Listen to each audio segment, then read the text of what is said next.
Kenapa saya ingin jawab? Karena soal ateis itu saya sangat sensitif. Aku termasuk wong sing gak percaya bahwa ateis itu ada. Karena orang punya ketidaktahuan. Setiap orang pasti punya ketidaktahuan. Nah, Tuhan adalah ketidaktahuan. Al-Qudusu, Al-Maliku, Allah itu kan menurut kita Maha Satu. Itu cuman pengandaian kita. Padahal begitu Tuhan bisa diandaikan satu numerik, itu sudah bukan Tuhan, karena sudah ada, sudah menyalahi surat Al-Ikhlas, nggak ada persamaannya. Tuhan Maha Agung itu penamaan kita nggak tahu. Nah, ateis itu tidak tahu, percaya kepada ketidaktahuan. Apakah ateis itu tidak bertuhan? Jangan-jangan ateis ini bikinan orang beragama sing iri karena akhlaknya lebih bagus. Mereka nyumbang ini, nyumbang banyak dari ateis. Operasi bibir sumbing, operasi katarak dari orang-orang ateis. Karena mereka nggak nabung duitnya untuk pergi ke tempat-tempat suci. Itu sholatnya. Terus kita ngomong ateis. Oke, orang ateis nggak punya niat. Niatnya apa coba? No, operasi katarak. Operasi banyak itu dibantu ateis. Dari Australia, dari Amerika.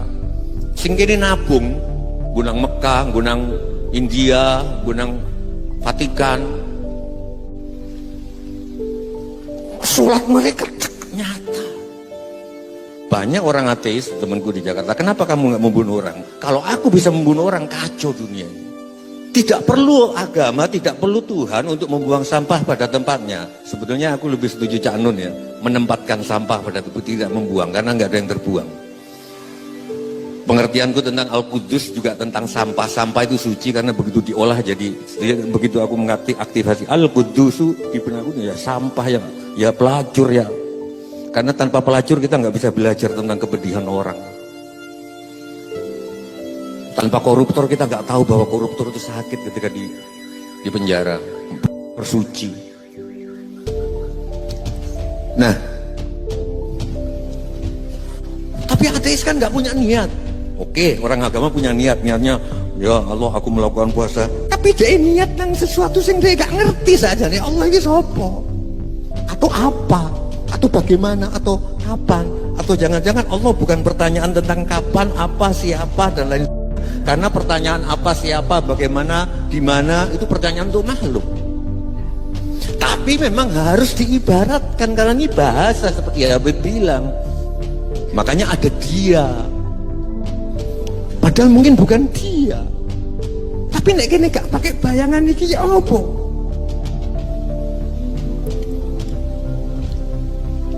Jadi hati-hati.